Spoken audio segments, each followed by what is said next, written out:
봉오동 전투의 숨은 히어로가 바로 최훈선 장군인데요. 오늘 이 자리에 특별한 분을 모셨습니다. 바로 최훈선 장군의 손녀 최성준님을 모셨습니다. 어서 오세요. 안녕하세요.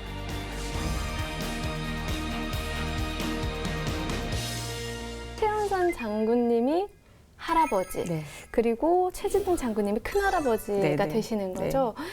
집안 전체가 독립운동을 했다고 볼 수 있겠네요. 그럼요. 저희 증조 할아버지 때부터 이렇게 굉장히 민족주의자들이셨고 또 봉오동 전투의 기록 이런 걸 봐도 할아버지 삼형제뿐만이 아니고 뭐 저희 할아버지 그러니까 최훈선 장군과 조카인데 동갑내기였던 최태호 장군이라는 분도 계시고 사실 저희가 들은 거는 거의 모든 집안이 집 자체가 독립군 본부였기 때문에 그럼 어렸을 적부터 할아버지 최훈선 장군에 대한 얘기를 많이 들으셨을 것 같은데요. 실제로 가족에게는 어떤 분이셨어요? 저희 할머니가 들려주신 얘기는 거의 굉장히 페미니스트인 최훈선 장군이에요. 그러니까 눈 오는 날, 그 할머니 일어나기 전에 몰래 그 장독대를 이렇게 눈을 쓸어버린다든지 그런 자상한 면. 그러니까 남자들은 소궁뎅이를 이렇게 두들기면서 키워도 여자들은 책상 앞에서 키워야 된다라고 얘기를 하셨다든지 그런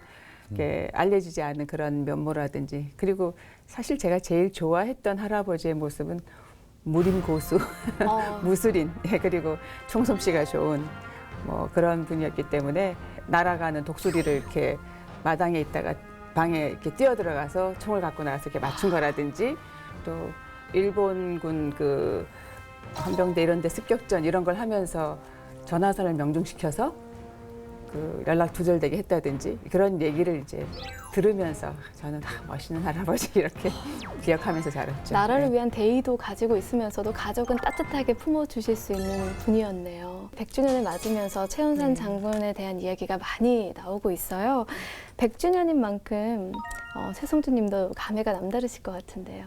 이제사 얘기되고 있는 거가 참 안타깝다. 사실은 저는 100주년이면 어느 정도 그 역사의 현장이나 이런 것들이 우리한테 이렇게 뭘 얘기하는지 좀 알 수 있어야 된다고 생각하는데 봉오동 전투나 우리 독립전쟁 얘기는 이제 시작하고 있는 것 같아요. 이제 100주년이 돼서 다시 돌아봐야 된다 이런 얘기를 하고 그래서 많이 늘 안타까워하면서 지냈었어요. 역사가 너무 바로 알려지지 않고 정말 이렇게 우리 군대였었다는 얘기조차도 이제 나오고 있거든요.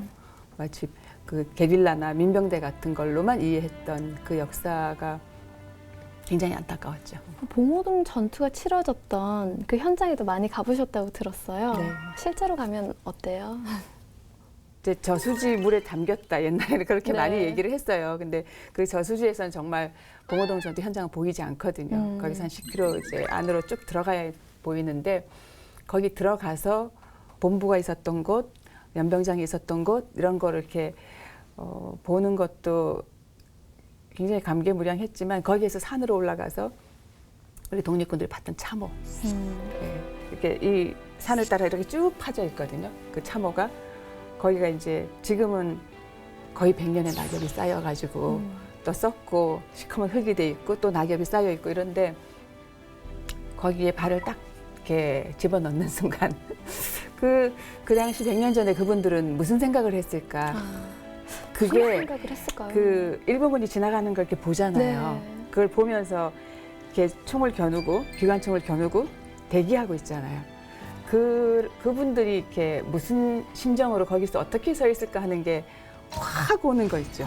그러니까 굉장히 감격적이었어요. 저도 참호 사진을 네. 실제로 봤을 때는 네. 이런 상상까지는 못했어요. 저는 네. 그냥 전쟁에 승리할 수 있는 전략이다. 이렇게 땅을 파서 숨어 있거나 거기 안에서 총을 쏘고 이제 적군에 대비할 수 있는 되게 중요한 전략이었잖아요. 그렇게만 생각했는데 실제로 가보면 또 들어가 보면 이런 생각을 할 수 네네. 있는 그 긴장감 이런 게 확 느껴져서 정말 감사하다. 예. 거기서 목숨을 걸었구나 이런 걸 느껴져요. 예. 거기 가보면 실제로 지금 제가 알기로는 탄피가 아직도 다 있다고 해요. 그래서 방금 말씀해 주셨던 그 지역에 가보면은 그 장소에 가면은 조금만 치우거나 이 전파 탐지기로 하면 다 탄피가 나오고 이래서 그런 것들이 다 알 수 있다고. 그럼 그걸 보면 또 더 좀 느낌이 남다른 거죠. 김동우 작가님도 그 현장에 다녀오셨 있잖아요. 저는 봉오동을 가긴 했는데요. 네. 작년에 갔었거든요. 음. 그 작년이 그 3.1운동하고 임시정부 수립 100주년이었잖아요. 그래서 이제 중국 정부에서 그 봉오동 그 이제 상촌 지역까지 못 가게 이제 막았기 때문에 저는 그 저수지 입구에서 아쉽게 발길을 좀 돌렸는데 제가 인상 깊었던 거는 그 이제 저수지 그 앞에 수남촌이라고 그 조선족 마을이 형성돼 있어요. 거기 다 한국말 쓰시더라고요. 그리고 이렇게 마을 입구도 정자 모양으로 이렇게 딱 이렇게 귀하 올린 우리 한국식으로 이렇게 세워 놓으셨고 이름도 수남촌. 여기가 남의 땅 같지 않은 느낌이 저는 너무 있어서 와 여기 정말 조금만 올라가 보고 싶다. 이제 되게 안타까웠던 이제 기억도 있고요.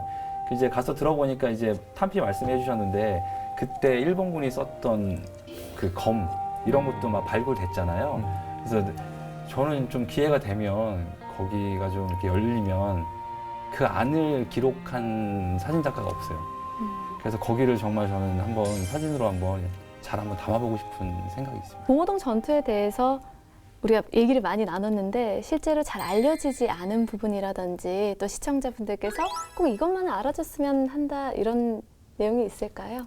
우리가 보통 독립운동 이러면은 총 들고 싸운 것만 얘기하고 그것만 기억하잖아요. 근데 제가 이 봉오동 전투의 역사 이런 자료를 찾고 조사하면서 굉장히 반성을 많이 한 게 저희 할머니 김성녀 여사에 대해서 너무 당연하게 생각했던 거.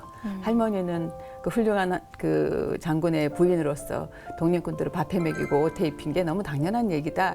이렇게 옛날에는 생각했던 것 같아요. 할머니가 그런 얘기를 다 해주셨는데 힘들었던 걸 얘기해 주셨는데 봉오동에 가서 또 가장 감동적이었던 순간이 저희 할머니가 쓰셨던 커다란 맷돌 그건 이제 말이나 소가 끌었던 정말 대형 그 한 1m 50 넘는 2m 가까이 되는 맷돌 또 그 옆에 대형 우물 이런 걸 발견하면서 할머니가 정말 독립군들을 먹이고 입히고 하는 일에 얼마나 힘드셨을까. 이분은 병참 책임자였구나. 이분이 군복을 이렇게 물론 마을 부인들하고 같이 모아서 했겠지만 군복을 지어 입히고 밥을 해먹이고 당신이 한 끼에 제일 많이 해먹인 그 군인의 숫자가 한 3,000명 된다 그랬거든요.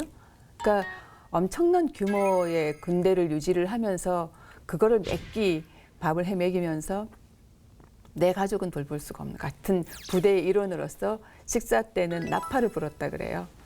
그러면 이제 다 모여서 이렇게 늦게 가면 밥을 못 먹으니까. 그러니까 그런 부대 운영을 이렇게 말하자면 그 생활을 책임진 그런 분이었는데 그 역사를 너무 얘기하지 않았다. 그러니까 너무 당연시했다. 그런 반성을 많이 했습니다.